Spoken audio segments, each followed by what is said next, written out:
नागपूरमधून मुख्यमंत्री देवेंद्र फडणवीस नागपूर पोलीस आयुक्त कार्यालयामध्ये पोहोचलेले आहेत आणि नागपूर हिंसाचार प्रकरणी पोलीस आयुक्तांसोबत मुख्यमंत्र्यांची बैठक सुरू आहे। पोलीस आयुक्त आणि इतर वरिष्ठ प्रशासकीय अधिकाऱ्यांसोबत सुद्धा मुख्यमंत्र्यांची बैठक सुरू आहे अशी माहिती।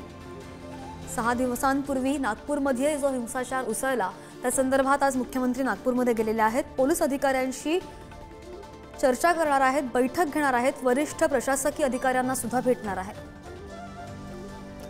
अधिकची माहिती घेऊयात, आमचे प्रतिनिधी जितेंद्र शिंगाडे आपल्या सोबत आहेत। जितेंद्र, मुख्यमंत्री पोहोचल्याचं कळतंय, काय त्यांचं प्रयोजन आहे आजचं आणि अधिकाऱ्यांची भेट घेतलेली आहे, या बैठकीमध्ये नेमकं काय झालंय? सध्या जसं आपल्याला माहित आहे की गेल्या सोमवारी नागपुरात हिंसाचार उसळलेला होता।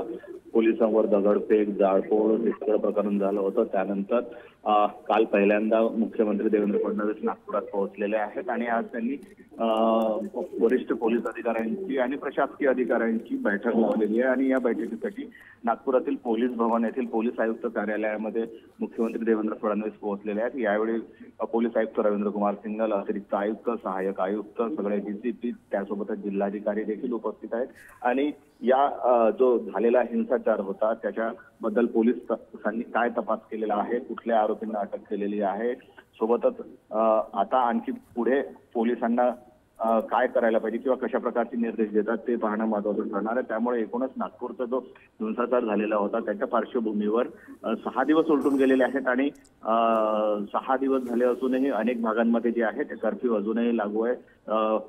जनजीवन अजूनही पूर्वपदावर आलेलं नाही काही भागातील। त्यामुळे एकूणच पाहता मुख्यमंत्र्यांच्या या बैठकीकडे सर्वांचं लक्ष लागलेलं होतं। मुख्यमंत्री नेमका कशाचा आढावा घेत आहेत, पूर्ण जी घटना झालेली आहे त्याचा, आणि त्यानंतर काय वरिष्ठ अधिकाऱ्यांना निर्देश देतात ते पाहणं महत्त्वाचं ठरणार आहे। जनजीवन अजूनही पूर्वपदावर आलेलं नाही आणि त्याच पार्श्वभूमीवर मुख्यमंत्री काय बोलतात याकडे सुद्धा लक्ष असेल। ताजे अपडेट घेत राहू जितेंद्र, धन्यवाद दिलेल्या माहितीसाठी।